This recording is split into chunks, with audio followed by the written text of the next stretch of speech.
Hello ਬੇਟਾ। ਬੇਟੇ ਕੱਲ੍ਹ ਵਾਲੇ ਲੈਕਚਰ ਦੇ ਵਿੱਚ ਆਪਾਂ ਰੈਜ਼ੋਨੈਂਸ ਕੀਤੀ ਸੀ। ਉਮੀਦ ਹੈ ਤੁਹਾਨੂੰ ਸਮਝ ਆ ਗਈ ਹੋਏਗੀ।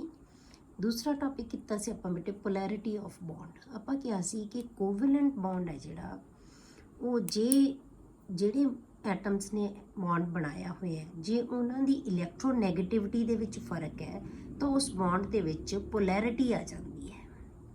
ਠੀਕ ਹੈ, ਉਹਦੇ ਪੋਲਸ ਬਣ ਜਾਂਦੇ ਹੈ ਪੋਜ਼ਿਟਿਵ ਐਂਡ ਨੈਗੇਟਿਵ। ਠੀਕ ਹੈ, ਹੁਣ ਇਸ ਪੋਲੈਰਿਟੀ ਦੇ ਕਰਕੇ ਜਿਹੜਾ ਕੋਵੈਲੈਂਟ ਬੌਂਡ ਹੈ ਉਹਦੇ ਵਿੱਚ ਆਇਨਿਕ ਕਰੈਕਟਰ ਆ ਜਾਂਦਾ ਹੈ। ਤਾਂ ਇਹਦਾ ਮਤਲਬ ਹਰੇਕ ਜਿਹੜਾ ਪੋਲਰ ਕੋਵੈਲੈਂਟ ਬੌਂਡ ਹੋਏਗਾ ਨਾ ਉਹਦੇ ਵਿੱਚ ਆਇਨਿਕ ਕੁਛ % ਆਇਨਿਕ ਕਰੈਕਟਰ ਹੋਏਗਾ, ਪਰ ਹੋਏਗਾ ਸਿਰਫ ਪੋਲਰ ਕੋਵੈਲੈਂਟ ਬੌਂਡ 'ਚ, ਕਿਉਂਕਿ ਕੋਵੈਲੈਂਟ ਬੌਂਡ ਆਪਾਂ ਕਿਹਾ ਦੋ ਤਰ੍ਹਾਂ ਦੇ ਹੋ ਸਕਦੇ ਹੈ, non polar and polar. Non polar ਕਿਹਨਾਂ ਨੂੰ ਕਿਹਾ ਸੀ ਬੇਟੇ ਆਪਾਂ? ਜਿਨ੍ਹਾਂ ਦੇ ਵਿੱਚ ਐਟਮਸ ਸੇਮ ਹੈ, ਉਹਨਾਂ ਦੇ ਵਿੱਚ ਇਲੈਕਟ੍ਰੋਨੈਗੇਟਿਵਿਟੀ ਦੋਨਾਂ ਦੀ ਕੀ ਹੋਏਗੀ? ਸੇਮ ਹੋਏਗੀ, ਪਰ ਪੋਲਰ ਦੇ ਵਿੱਚ ਇਲੈਕਟ੍ਰੋਨੈਗੇਟਿਵਿਟੀ ਡਿਫਰੈਂਟ ਹੋਏਗੀ। ਔਰ ਜਿੰਨੀ ਇਲੈਕਟ੍ਰੋਨੈਗੇਟਿਵਿਟੀ ਦਾ ਫਰਕ ਹੋਏਗਾ ਦੋਨੋਂ ਐਟਮਸ ਦਾ, ਉਨਾ ਹੀ ਆਇਨਿਕ ਕਰੈਕਟਰ ਹੈ ਉਹ ਜ਼ਿਆਦਾ ਹੋਏਗਾ ਉਹਦੇ ਵਿੱਚ। ਠੀਕ ਹੈ, ਹੁਣ ਅੱਗੋਂ ਆਪਾਂ ਪੜ੍ਹਦੇ ਹਾਂ ਬੇਟੇ ਡਾਈਪੋਲ ਮੋਮੈਂਟ। ਡਾਈਪੋਲ ਮੋਮੈਂਟ ਕੀ ਹੈ? ਇਹਦੇ ਨਾਲ ਹੀ ਰਿਲੇਟਡ ਹੈ। The polar molecule has 2 poles। Polar molecule ਦੇ ਕੀ ਹੈ? 2 poles ਬਣ ਜਾਂਦੇ ਆ with equal magnitude of the opposite charges. Charges ਤਾਂ ਆਪੋਜ਼ਿਟ ਹੋ ਗਏ, ਪਰ ਮੈਗਨੀਟਿਊਡ ਦੋਨਾਂ ਦਾ ਕੀ ਹੈ? ਸੇਮ ਹੈ। ਜਿੰਨਾ ਇਹਦੇ ਉੱਤੇ ਨੈਗੇਟਿਵ ਚਾਰਜ ਹੈ ਉਨਾ ਹੀ ਇਹਦੇ ਉੱਤੇ ਪੋਜ਼ਿਟਿਵ ਚਾਰਜ ਹੈ। ਦੋਨਾਂ ਦਾ ਮੈਗਨੀਟਿਊਡ ਸੇਮ ਹੈ। ਠੀਕ ਹੈ, ਇਸ ਕਰਕੇ ਇਹ ਕੀ ਹੈ? ਇਲੈਕਟ੍ਰੀਕਲੀ ਨਿਊਟਰਲ ਹੈ। ਜਿੰਨਾ ਪੋਜ਼ਿਟਿਵ ਚਾਰਜ ਉਨਾ ਹੀ ਨੈਗੇਟਿਵ ਚਾਰਜ। ਪੋਜ਼ਿਟਿਵ ਚ ਨੈਗੇਟਿਵ ਚਾਰਜ ਇੱਕ ਦੂਜੇ ਨੂੰ ਕੀ ਹੈ? ਬੈਲੈਂਸ ਕਰ ਦਿੰਦੇ ਆ। ਤਾਂ ਮੋਲੀਕਿਊਲ ਕੀ ਰਹੇਗਾ? Neutral, and it is electrically neutral. Such a molecule is called dipolar molecule. ਇਹਨੂੰ ਕਹਿੰਦੇ ਅਸੀਂ ਡਾਈਪੋਲਰ, ਜਿਹਦੇ 2 ਪੋਲਸ ਬਣ ਗਏ। ਠੀਕ ਹੈ, ਇੱਕ ਨੈਗੇਟਿਵ ਪੋਲ ਤੇ ਇੱਕ ਪੋਜ਼ਿਟਿਵ ਪੋਲ। ਇਹਨੂੰ ਅਸੀਂ ਇਸ ਤਰ੍ਹਾਂ ਦੇ ਮੋਲੀਕਿਊਲਸ ਨੂੰ ਅਸੀਂ ਕਹਿੰਦੇ ਹਾਂ ਡਾਈਪੋਲਰ ਮੋਲੀਕਿਊਲ। ਹੁਣ ਇਹ ਡਾਈਪੋਲਰ ਮੋਲੀਕਿਊਲ ਦੇ ਵਿੱਚ ਕੀ ਹੈ? ਡਾਈਪੋਲ ਮੋਮੈਂਟ ਹੋਏਗੀ ਐਂਡ ਪੋਜ਼ੈਸਿਸ ਡਾਈਪੋਲ ਮੋਮੈਂਟ। ਤਾਂ ਇਸ ਤਰ੍ਹਾਂ ਦੇ ਮੋਲੀਕਿਊਲ ਹੈ ਜਿਹੜੇ ਉਹਨਾਂ ਦੇ ਵਿੱਚ ਡਾਈਪੋਲ ਮੋਮੈਂਟ ਹੁੰਦੀ ਹੈ। ਹੁਣ ਡਾਈਪੋਲ ਮੋਮੈਂਟ ਅਸੀਂ ਕਿਹਨੂੰ ਕਹਿੰਦੇ ਹਾਂ? What is dipole moment? It is defined as the product of magnitude of the charge. Charge ਬੇਟੇ ਜਿਹੜਾ ਮਰਜ਼ੀ ਲੈ ਲਓ, ਭਾਵੇਂ ਪੋਜ਼ਿਟਿਵ ਲੈ ਲਓ ਚਾਹੇ ਨੈਗੇਟਿਵ ਲੈ ਲਓ। ਕਿਉਂ? ਕਿਉਂਕਿ ਦੋਨਾਂ ਦਾ ਮੈਗਨੀਟਿਊਡ ਕੀ ਹੈ? ਸੇਮ ਹੈ। ਠੀਕ ਹੈ, ਤਾਂ magnitude of the charge and the distance d between the charges. Charge ਨੂੰ ਅਸੀਂ ਕਦੇ ਨਾਲ ਲਿਖਦੇ ਹਾਂ q ਨਾਲ, ਤੇ ਡਿਸਟੈਂਸ ਨੂੰ ਕਦੇ ਨਾਲ ਲਿਖਦੇ ਹਾਂ d ਨਾਲ, ਬਿਟਵੀਨ ਦਾ ਚਾਰजेस। ਠੀਕ ਹੈ, ਦੋਨਾਂ ਦੀ ਪ੍ਰੋਡਕਟ ਹੈ ਜਿਹੜੀ ਉਹਨੂੰ ਅਸੀਂ ਕਹਿੰਦੇ ਹਾਂ ਡਾਈਪੋਲ ਮੋਮੈਂਟ। ਠੀਕ ਹੈ, ਤਾਂ ਲਿਖਦੇ ਮੈਥਮੈਟਿਕਲੀ ਜੇ ਅਸੀਂ ਲਿਖਣਾ ਹੋਵੇ ਬੇਟੇ ਤਾਂ ਅਸੀਂ ਕੀ ਲਿਖਦੇ ਹਾਂ? ਡਾਈਪੋਲ ਮੋਮੈਂਟ ਨੂੰ ਅਸੀਂ ਲਿਖਦੇ ਰਿਪਰੈਜ਼ੈਂਟ ਕਰਦੇ ਹਾਂ ਮਿਊ ਨਾਲ। ਮਿਊ, ਠੀਕ ਹੈ, ਯੂ ਨਹੀਂ ਹੈਗਾ, ਇਹਨੂੰ ਮਿਊ ਕਹਿੰਦੇ ਆ। ਇਹ ਯੂ ਵਰਗਾ ਲੱਗਦਾ ਹੈ। ਠੀਕ ਹੈ, ਡਾਈਪੋਲ ਮੋਮੈਂਟ ਨੂੰ ਮਿਊ ਨਾਲ ਲਿਖਦੇ ਹਾਂ ਆਪਾਂ। ਇਹ ਕਿਹਦੇ ਬਰਾਬਰ ਹੈ ਬੇਟੇ? q into d, product of charge and distance between the charges. ਦੋਨਾਂ ਦੀ ਪ੍ਰੋਡਕਟ ਨੂੰ ਅਸੀਂ ਕਹਿੰਦੇ ਹਾਂ ਡਾਈਪੋਲ ਮੋਮੈਂਟ। ਹੁਣ ਜੇ ਆਪਾਂ ਐਗਜ਼ਾਮਪਲ ਲਈਏ ਕਿ ਡਾਈਪੋਲ ਮੋਮੈਂਟ ਨੂੰ ਅਸੀਂ ਦਿਖਾਉਂਦੇ ਕਿਵੇਂ ਆ? ਕਿਵੇਂ ਲਿਖਦੇ ਹਾਂ ਬੇਟੇ ਆਪਾਂ? HF ਵਾਲਾ ਹੈ। ਹੁਣ F ਦੀ ਇਲੈਕਟ੍ਰੋਨੈਗੇਟਿਵਿਟੀ ਜ਼ਿਆਦਾ ਹੈ, ਇਹ ਇਲੈਕਟ੍ਰੋਨ ਨੂੰ ਆਪਣੇ ਵੱਲ ਅਟਰੈਕਟ ਕਰੇਗਾ, ਤਾਂ ਅਸੀਂ ਇਹਦੇ ਵਿੱਚ ਇਹਦਾ ਮਤਲਬ ਡਾਈਪੋਲ ਮੋਮੈਂਟ ਹੈ ਇਹਦੇ 'ਚ। ਹੁਣ ਡਾਈਪੋਲ ਮੋਮੈਂਟ ਨੂੰ ਅਸੀਂ ਕਾਹਦੇ ਨਾਲ ਲਿਖਦੇ ਹਾਂ ਬੇਟੇ? ਇਹ ਇੱਕ ਵੈਕਟਰ ਕੁਆਂਟਿਟੀ ਹੈ, ਇਹਦੀ ਡਾਇਰੈਕਸ਼ਨ ਵੀ ਹੈ ਤੇ ਮੈਗਨੀਟਿਊਡ ਵੀ ਹੈ। ਠੀਕ ਹੈ, ਤਾਂ ਇਹ ਕੀ ਹੈ? ਜਿੱਧਰ ਇਲੈਕਟ੍ਰੋਨੈਗੇਟਿਵਿਟੀ ਜਿਹੜੀ ਜ਼ਿਆਦਾ ਹੈ, ਜਿਹੜੀ ਐਟਮ ਦੀ ਜਿਹੜੀ ਮਤਲਬ ਇਲੈਕਟ੍ਰੋਨੈਗੇਟਿਵ ਹੈ ਜਿਹੜੀ ਐਟਮ, ਉਹਦੇ ਵੱਲ ਨੂੰ ਅਸੀਂ ਐਰੋ ਦਾ ਹੈਡ ਪਾਉਣਾ ਸੌਰੀ, ਕਿਉਂਕਿ ਇਲੈਕਟ੍ਰੋਨ ਉਹਦੇ ਵੱਲ ਨੂੰ ਜਾ ਰਿਹਾ ਹੈ। ਠੀਕ ਹੈ, ਤਾਂ ਪਿੱਛੇ ਅਸੀਂ ਕੀ ਹੈ? ਇੱਥੇ ਕ੍ਰਾਸ ਲਾਉਣਾ ਹੈ। ਇਹ ਜਿਹੜੀ ਵੀ ਇੱਦਾਂ ਦਾ ਐਰੋ ਬਣਾਇਆ ਹੋਇਆ ਇਹ ਡਾਈਪੋਲ ਮੋਮੈਂਟ ਨੂੰ ਰਿਪਰੈਜ਼ੈਂਟ ਕਰ ਰਿਹਾ ਹੈ। ਕਲੀਅਰ? ਮਤਲਬ ਕਿ ਇੱਧਰ ਨੂੰ ਜਿਹੜਾ ਹੈਗੀ ਹੈ ਇਲੈਕਟ੍ਰੋਨ ਦੀ ਡੈਂਸਿਟੀ ਇੱਧਰ ਨੂੰ ਜ਼ਿਆਦਾ ਜਾ ਰਹੀ ਹੈ। ਕਲੀਅਰ? ਇਸੇ ਤਰ੍ਹਾਂ ਅਸੀਂ ਵਾਟਰ ਦੇ ਵਿੱਚ ਦਿਖਾਉਂਦੇ ਹਾਂ। ਵਾਟਰ ਦੇ ਵਿੱਚ ਕੀ ਹੈ ਬੇਟੇ? 2 ਐਟਮਸ ਹੈ। ਠੀਕ ਹੈ, ਉਹ ਇਸ ਪਾਸਿਓਂ ਵੀ ਇਲੈਕਟ੍ਰੋਨ ਨੂੰ ਅਟਰੈਕਟ ਕਰੇ, ਇਸ ਪਾਸੇ ਵੀ। ਤਾਂ ਨੈਟ ਡਾਈਪੋਲ ਮੋਮੈਂਟ ਕਿੱਧਰ ਨੂੰ ਹੋਗੀ ਬੇਟੇ? ਇੱਧਰ ਨੂੰ। ਠੀਕ ਹੈ, ਐਨ ਇਸ ਪਾਸੇ ਨੂੰ, ਕਿਉਂਕਿ ਤੁਹਾਨੂੰ ਵੈਕਟਰਸ ਨੂੰ ਜੋੜਨਾ ਆਉਂਦਾ ਹੋਏਗਾ। ਵੈਕਟਰਸ ਨੂੰ ਅਸੀਂ ਕਿਵੇਂ ਜੋੜਦੇ ਹਾਂ? ਤਾਂ ਇਹ ਇਹਦੀ ਰਿਜ਼ਲਟੈਂਟ ਡਾਈਪੋਲ ਮੋਮੈਂਟ ਹੋ ਗਈ। ਇਹ ਫਿਜ਼ਿਕਸ ਦੇ ਵਿੱਚ ਬਹੁਤ ਬੇਟੇ ਅੱਛੀ ਤਰ੍ਹਾਂ ਪੜ੍ਹਿਆ ਹੋਇਆ ਤੁਸੀਂ, ਇਹ ਫਿਜ਼ਿਕਸ ਦਾ ਟੌਪਿਕ ਹੈ। ਇੱਥੇ ਆਪਾਂ ਨੂੰ ਇਹਦੇ ਨਾਲ ਰਿਲੇਟਡ ਕੁਐਸਚਨਸ ਨਹੀਂ ਤੁਹਾਡੇ ਇਹ ਆਉਣੇ, ਪਰ ਆਪਾਂ ਟੌਪਿਕ ਹੈ ਇਹ ਕਵਰ ਤਾਂ ਕਰਨਾ। ठीक है। ਤਾਂ ਇਹ ਕੀ ਹੈ ਮਤਲਬ ਦੋਨੋਂ ਪਾਸੇ ਇਸ ਪਾਸੇ ਨੂੰ ਜਿਹੜੀ ਹੈਗੀ ਹੈ ਡੈਂਸਿਟੀ ਇਲੈਕਟ੍ਰੋਨ ਦੀ ਜਾ ਰਹੀ ਹੈ। ਤਾਂ ਨੈਟ ਡਾਈਪੋਲ ਮੂਵਮੈਂਟ ਕਿਉਂ ਹੀ ਇੱਧਰ ਨੂੰ ਹੋ ਗਿਆ, ਤਾਂ ਰਿਜ਼ਲਟੈਂਟ ਮੂਵਮੈਂਟ ਇਹਦੀ ਰਿਜ਼ਲਟੈਂਟ ਡਾਈਪੋਲ ਮੂਵਮੈਂਟ ਇਹਦੀ ਹੋਏਗੀ। ਠੀਕ ਹੈ, ਇੱਧਰਲੇ ਪਾਸੇ ਹੋ ਗਿਆ। ਹੁਣ ਆ ਗਿਆ ਸਾਡੇ ਕੋਲੇ BE, ਇੱਧਰ F ਹੈ, ਇੱਧਰ F ਹੈ। ਇਹ ਲੀਨੀਅਰ ਸ਼ੇਪ ਹੈ, ਮਤਲਬ ਕਿ ਇਹਦੀ ਤਾਂ ਬੈਂਟ ਸ਼ੇਪ ਸੀਗੀ। ਇਹ ਬੈਂਟ ਸ਼ੇਪ ਕਿਉਂ ਹੈ, ਇਹ ਆਪਾਂ ਥਿਊਰੀ ਅਗਲੀ ਹੁਣੇ ਸਟਾਰਟ ਕਰਦੇ ਹਾਂ, ਜਿਹੜੀ ਕਿ ਬਹੁਤ ਇੰਪੋਰਟੈਂਟ ਹੈ। 100% ਕੁਐਸਚਨ ਤੁਹਾਨੂੰ ਆਉਂਦੇ ਹੀ ਆਉਂਦੇ ਆ ਉਹਦੇ 'ਚ, 2 'ਚ ਵੀ ਕੁਐਸਚਨ ਆਉਂਦੇ ਆ ਬੇਟੇ ਉਹਦੇ 'ਚੋਂ। ਠੀਕ ਹੈ, ਤਾਂ ਹੁਣ ਇਹਦੇ ਵਿੱਚ ਕੀ ਹੈ, ਇਹ ਲੀਨੀਅਰ ਬਣਾਇਆ ਆਪਾਂ, ਇੱਧਰ ਅਸੀਂ HH ਲੀਨੀਅਰ ਨਹੀਂ ਬਣਾਇਆ ਸੀ। ਤੁਸੀਂ ਸੋਚੋਗੇ ਸੇਮ ਚੀਜ਼ ਤਾਂ ਹੈਗੀ, ਇੱਥੇ ਕਿਉਂ ਨਹੀਂ ਬਣਾਈ। ਇਹ ਹੁਣ ਆਪਾਂ ਅਗਲੀ ਥਿਊਰੀ 'ਚ ਤੁਹਾਨੂੰ ਪਤਾ ਲੱਗੇਗਾ ਵੀ ਇੱਦਾਂ ਕਿਉਂ ਬਣਾਇਆ ਹੈ। ਇਹਦੀ ਨੈਟ ਡਾਈਪੋਲ ਮੂਵਮੈਂਟ ਹੈਗੀ ਹੈ, ਪਰ ਜੇ ਹੁਣ ਅਸੀਂ ਇੱਧਰ ਬਣਾਤੇ, ਇਹਦੇ ਇਹ ਲੀਨੀਅਰ ਹੈ ਬਿਲਕੁਲ, 180 ਤੇ ਹੈ, ਦੋਨੋਂ F ਹੈ, ਇੱਕ ਦੂਜੇ ਦੇ ਆਪੋਜ਼ਿਟ ਹੈ। ਇਹਦਾ ਮਤਲਬ ਕੀ ਹੋਇਆ, ਇਹ ਵੀ F ਆਪਣੇ ਵੱਲ ਖਿੱਚ ਰਿਹਾ ਇਲੈਕਟ੍ਰੋਨ ਨੂੰ, AF ਵੀ ਹੈ। ਤਾਂ ਰਿਜ਼ਲਟੈਂਟ ਮੂਵਮੈਂਟ ਕੀ ਹੋਗੀ ਬੇਟੇ, ਡਾਈਪੋਲ ਮੂਵਮੈਂਟ ਕੀ ਹੋਗੀ, 0। ਰਿਜ਼ਲਟੈਂਟ ਡਾਈਪੋਲ ਕੀ ਹੋ ਗਿਆ, 0। ਕਿਉਂ, ਕਿਉਂਕਿ ਇਹ ਵੀ 19 ਫੋਰਸ ਨਾਲ ਖਿੱਚ ਰਿਹਾ, ਕਿਉਂਕਿ F ਦੀ ਇਲੈਕਟ੍ਰੋਨੈਗੇਟਿਵਿਟੀ ਦੋਨਾਂ ਦੀ ਕੀ ਹੈ, ਸੇਮ ਹੈ। 19 ਫੋਰਸ ਨਾਲ ਇਹ ਖਿੱਚ ਰਿਹਾ, 19 ਫੋਰਸ ਨਾਲ ਇਹ ਖਿੱਚ ਰਿਹਾ। ਨੈਟ ਡਾਈਪੋਲ ਕੀ ਹੋ ਗਿਆ ਬੇਟੇ, 0। ਠੀਕ ਹੈ, ਹੁਣ ਆਪਾਂ ਲੈ ਲਿਆ ਜਿਵੇਂ ਅਮੋਨੀਆ। ਅਮੋਨੀਆ ਦੇ ਮੋਲੀਕਿਊਲ ਦੇ ਵਿੱਚ ਕੀ ਹੈ ਬੇਟੇ, H, ਇਹਦੀ ਵੀ ਜਿਹੜੀ ਸ਼ੇਪ ਹੈ ਇਹ ਪਿਰਾਮਿਡਲ ਹੁੰਦੀ, ਇਹ ਵੀ ਇਦਾਂ ਹੀ ਬਣਿਆ ਹੋਇਆ ਹੁੰਦਾ, ਇਸੇ ਸ਼ੇਪ 'ਚ ਬਣਾਉਣਾ ਅਸੀਂ ਇਹਨੂੰ। ਇਹ ਹੁਣ ਸ਼ੇਪ ਤੁਹਾਨੂੰ ਬਾਅਦ 'ਚ ਹੁਣੇ ਪਤਾ ਲੱਗਣਗੇ, ਫਿਰ ਇਹ ਚੀਜ਼ ਤੁਹਾਨੂੰ ਸਮਝ ਆਏਗੀ ਵੀ ਇਹ ਕਿਉਂ ਲਿਖਿਆ ਸੀ ਅਸੀਂ। ਠੀਕ ਹੈ, ਹੁਣ ਬਸ ਇੱਕ ਵਾਰੀ ਇੱਥੇ ਐਂ ਸਮਝ ਲਓ ਵੀ ਅਸੀਂ ਇਹਦੀਆਂ ਸ਼ੇਪਸ ਇਦਾਂ ਹੀ ਬਣਾਉਣੀਆਂ। ਹੁਣ ਇੱਥੋਂ N ਦੀ ਇਲੈਕਟ੍ਰੋਨੈਗੇਟਿਵਿਟੀ ਕੀ ਹੈ ਬੇਟੇ, ਜ਼ਿਆਦਾ ਹੈ। ਇਹ ਇਲੈਕਟ੍ਰੋਨ ਖਿੱਚ ਰਿਹਾ, ਇਹ ਵੀ ਇਲੈਕਟ੍ਰੋਨ ਖਿੱਚ ਰਿਹਾ, ਇਹ ਵੀ ਇਲੈਕਟ੍ਰੋਨ, ਮਤਲਬ ਅਸੀਂ ਇਸ ਐਰੋ ਤਿੰਨਾਂ ਦੇ ਇੱਧਰ ਨੂੰ ਪਾਇਆ, ਦਾ ਮਤਲਬ ਨੈਟ ਡਾਈਪੋਲ ਮੂਵਮੈਂਟ ਕਿੱਧਰ ਨੂੰ ਜਾ ਰਿਹਾ ਹੈ, ਇੱਧਰਲੇ ਪਾਸੇ। ਤਾਂ ਇਹ ਰਿਜ਼ਲਟੈਂਟ ਡਾਈਪੋਲ ਮੂਵਮੈਂਟ ਹੋ ਗਈ ਇੱਧਰ। ਇਹਦਾ ਮਤਲਬ ਇਹਦੀ ਵੀ ਨੈਟ ਡਾਈਪੋਲ ਮੂਵਮੈਂਟ ਹੈਗੀ ਹੈ।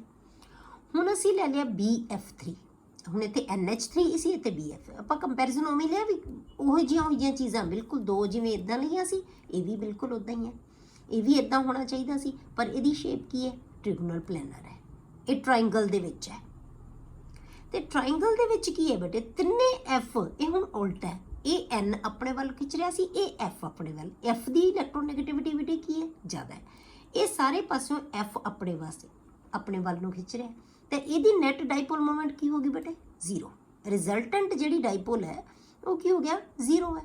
ਕਿਉਂ, ਕਿਉਂਕਿ ਹਰੇਕ ਪਾਸਿਓਂ ਬਰਾਬਰ, ਜਦੋਂ ਆਪਾਂ ਕਿਸੇ ਚੀਜ਼ ਨੂੰ ਬਰਾਬਰ ਫੋਰਸ ਨਾਲ ਸਾਰੇ ਪਾਸਿਓਂ ਖਿੱਚੀਏ ਨਾ, ਤਾਂ ਉਹ ਚੀਜ਼ ਉੱਥੇ ਦੀ ਉੱਥੇ ਰਹਿ ਜਾਂਦੀ ਹੈ।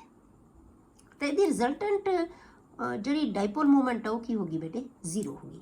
ਤਾਂ ਹੁਣ ਤੁਸੀਂ ਇੱਥੋਂ ਕੀ ਯਾਦ ਰੱਖਣਾ ਹੈ ਕਿ ਜਿਹੜਾ ਵੀ ਸਿਮੈਟ੍ਰਿਕ ਮੋਲੀਕਿਊਲ ਹੋਏਗਾ, ਸਿਮੈਟ੍ਰਿਕ ਦਾ ਮਤਲਬ ਸਾਰੇ ਪਾਸਿਓਂ ਫੋਰਸ ਇੱਕੋ ਜੀ ਲੱਗੇਗੀ ਜਿਹਦੇ ਤੇ, ਉਹ ਹਮੇਸ਼ਾ ਉਹਦੀ ਰਿਜ਼ਲਟੈਂਟ ਟਾਈਪ ਜਿਹੜੀ ਨੈਟ ਡਾਈਪੋਲ ਮੂਵਮੈਂਟ ਹੈ ਨਾ, ਉਹ ਕੀ ਹੋ ਜਾਂਦੀ ਹੈ, 0 ਹੋ ਜਾਂਦੀ ਹੈ। ਕਲੀਅਰ, ਗ੍ਰੇਟਰ ਦਾ ਡਾਈਪੋਲ ਮੂਵਮੈਂਟ। ਹੁਣ ਆਪਾਂ ਇੰਨੀਆਂ ਜਿਹੜੀ ਡਾਈਪੋਲ ਮੂਵਮੈਂਟ ਕੱਢ ਲਈ, ਇਹਦੇ 'ਚ ਵੀ ਹੈ, ਇਹਦੇ 'ਚ ਵੀ ਹੈ, ਇਹਦੇ ਨਾਲੋਂ ਜ਼ਿਆਦਾ ਇਹਦੇ 'ਚ ਹੈ। ਠੀਕ ਹੈ, ਤਾਂ ਜਿੰਨੀ ਜ਼ਿਆਦਾ ਡਾਈਪੋਲ ਮੂਵਮੈਂਟ ਹੋਏਗੀ, ਉਨੀ ਹੀ ਕੋਵੈਲੈਂਟ ਬੌਂਡ ਦੇ ਵਿੱਚ ਪੋਲੈਰਿਟੀ ਜ਼ਿਆਦਾ ਹੋਏਗੀ। ਬਸ ਇਹ ਯਾਦ ਰੱਖਣਾ, ਉਨੀ ਪੋਲੈਰਿਟੀ ਇਸ ਜਿਹੜੇ ਹੈਗੇ ਆ ਬੌਂਡ ਦੇ ਵਿੱਚ ਜ਼ਿਆਦਾ ਹੋ ਜਾਏਗੀ, ਜਿੰਨੀ ਡਾਈਪੋਲ ਮੂਵਮੈਂਟ ਜ਼ਿਆਦਾ ਹੋਏਗੀ। ਮਤਲਬ ਕੀ ਹੈ ਕਿ ਜਿੰਨੀ ਡਾਈਪੋਲ ਮੂਵਮੈਂਟ ਜ਼ਿਆਦਾ ਹੈ, ਇਹਦਾ ਮਤਲਬ ਕੋਵੈਲੈਂਟ ਬੌਂਡ ਦੇ ਵਿੱਚ ਆਇਨਿਕ ਕਰੈਕਟਰ ਉਨਾ ਜ਼ਿਆਦਾ ਹੋਏਗਾ। ਠੀਕ ਹੈ, ਜਿੰਨੀ ਡਾਈਪੋਲ ਮੂਵਮੈਂਟ ਜ਼ਿਆਦਾ, ਉਨਾ ਕੋਵੈਲੈਂਟ ਬੌਂਡ ਦੇ ਵਿੱਚ ਆਇਨਿਕ ਕਰੈਕਟਰ ਹੈ ਜਿਹੜਾ ਉਹ ਜ਼ਿਆਦਾ ਹੋਏਗਾ। ਠੀਕ ਹੈ, ਹੁਣ ਇਹਦਾ ਮਤਲਬ ਕੀ ਹੋਇਆ ਬੇਟੇ ਕਿ ਆਪਾਂ ਹੁਣ ਪੜ੍ਹਿਆ ਹੈ ਕਿ ਹਰੇਕ ਕੋਵੈਲੈਂਟ ਬੌਂਡ ਦੇ ਵਿੱਚ ਕੁਛ ਨਾ ਕੁਛ ਆਇਨਿਕ ਕਰੈਕਟਰ ਹੁੰਦਾ ਹੈ। ਇਸ ਟੌਪਿਕ ਦੇ ਵਿੱਚ ਆਪਾਂ ਇਹ ਦੇਖਿਆ ਡਾਈਪੋਲ ਮੂਵਮੈਂਟ ਤੋਂ, every polar covalent bond have some ionic character which increases as the electronegativity difference in the atoms increases। ਜਿੰਨਾ ਦੋਨਾਂ ਐਟਮਸ ਦਾ, ਜਿੰਨੀਆਂ ਆਪਸ 'ਚ ਬੰਨੀਆਂ ਹੋਈਆਂ, ਉਹਨਾਂ ਦੀ ਇਲੈਕਟ੍ਰੋਨੈਗੇਟਿਵਿਟੀ ਦਾ ਡਿਫਰੈਂਸ ਜਿੰਨਾ ਜ਼ਿਆਦਾ ਹੋਏਗਾ ਬੇਟੇ, ਉਨਾ ਉਹਦੇ ਵਿੱਚ ਆਇਨਿਕ ਕਰੈਕਟਰ ਕੋਵੈਲੈਂਟ ਬੌਂਡ ਦੇ ਵਿੱਚ ਜ਼ਿਆਦਾ ਹੋਏਗਾ। ਕਲੀਅਰ, ਹੁਣ ਆਪਾਂ ਕੋਵੈਲੈਂਟ ਬੌਂਡ ਦੇ ਵਿੱਚ ਆਇਨਿਕ ਕਰੈਕਟਰ ਕੀਤਾ ਹੈ ਬੇਟੇ, ਇਸੇ ਤਰ੍ਹਾਂ ਆਇਨਿਕ ਬੌਂਡ ਦੇ ਵਿੱਚ ਕੋਵੈਲੈਂਟ ਕਰੈਕਟਰ ਹੁੰਦਾ ਹੈ। ਤੇ ਆਪਾਂ ਇਸ ਤੋਂ ਪਹਿਲਾਂ ਕੋਵੈਲੈਂਟ ਬੌਂਡ ਤੋਂ ਪਹਿਲਾਂ ਆਪਾਂ ਕੀ ਕੀਤਾ ਸੀ ਬੇਟੇ, ਆਇਨਿਕ ਬੌਂਡ ਪੜ੍ਹਿਆ ਸੀ ਆਪਾਂ। ਤੇ ਇਸੇ ਤਰ੍ਹਾਂ ਆਇਨਿਕ ਬੌਂਡ ਦੇ ਵਿੱਚ ਵੀ ਬੇਟੇ ਕੋਵੈਲੈਂਟ ਕਰੈਕਟਰ ਹੁੰਦਾ ਹੈ। ਠੀਕ ਹੈ, ਇਹਦੇ ਵਿੱਚ ਵੀ ਕੁਝ ਕੋਵੈਲੈਂਟ ਕਰੈਕਟਰ ਹੁੰਦਾ ਹੈ। ਕਿ ਆਇਨਿਕ ਬੌਂਡ ਕਿਵੇਂ ਬਣਿਆ ਸੀ ਬੇਟੇ? ਬਾਈ ਦਾ ਟ੍ਰਾਂਸਫਰ ਆਫ ਇਲੈਕਟ੍ਰੋਨ। ਇੱਕ ਸਪੀਸ਼ੀਜ਼ ਇਲੈਕਟ੍ਰੋਨ ਲੂਜ਼ ਕਰ ਦਿੰਦੀ ਹੈ, ਉਹਦੇ ਉੱਤੇ ਪੋਜ਼ਿਟਿਵ ਚਾਰਜ ਆ ਜਾਂਦਾ ਹੈ। ਇੱਕ ਸਪੀਸ਼ੀਜ਼ ਇਲੈਕਟ੍ਰੋਨ ਗੇਨ ਕਰ ਲੈਂਦੀ ਹੈ, ਉਹਦੇ ਉੱਤੇ ਨੈਗੇਟਿਵ ਚਾਰਜ ਆ ਜਾਂਦਾ ਹੈ। ਠੀਕ ਹੈ, ਉਹਨੂੰ ਅਸੀਂ ਆਇਨਸ ਕਹਿੰਦੇ ਹਾਂ। ਉਹ ਆਇਨਸ ਬਣਾ ਲੈਂਦੇ ਆ, ਤੇ ਆਇਨਸ ਦੇ ਵਿੱਚ ਫੋਰਸ ਆਫ ਅਟਰੈਕਸ਼ਨ ਹੋ ਗਈ ਸੀ ਤੇ ਬੌਂਡ ਬਣ ਗਿਆ। ਕਲੀਅਰ? ਉਹਨੂੰ ਅਸੀਂ ਆਇਨਿਕ ਬੌਂਡ ਕਹਿ ਦਿੰਦੇ ਹਾਂ। ਹੁਣ ਇਹ ਕਹਿੰਦੇ ਕਿ ਆਇਨਿਕ ਬੌਂਡ ਦੇ ਵਿੱਚ ਵੀ ਕੁਝ ਕੋਵੈਲੈਂਟ ਕਰੈਕਟਰ ਹੁੰਦਾ ਹੈ। ਕੋਵੈਲੈਂਟ ਦਾ ਮਤਲਬ ਕਿ ਸ਼ੇਅਰਿੰਗ ਦਾ, which can be calculate by Fajans rule. ਇਹਨੂੰ ਫਜ਼ਾਨ ਰੂਲ ਦੇ ਨਾਲ ਅਸੀਂ ਕੈਲਕੂਲੇਟ ਕਰ ਸਕਦੇ ਹਾਂ। ਹੁਣ ਇਹ ਰੂਲ ਸਾਨੂੰ ਕੀ ਕਹਿੰਦਾ ਹੈ? ਬਸ 2-3 ਚੀਜ਼ਾਂ ਯਾਦ ਰੱਖਣੀਆਂ ਇਹਦੇ ਵਿੱਚੋਂ।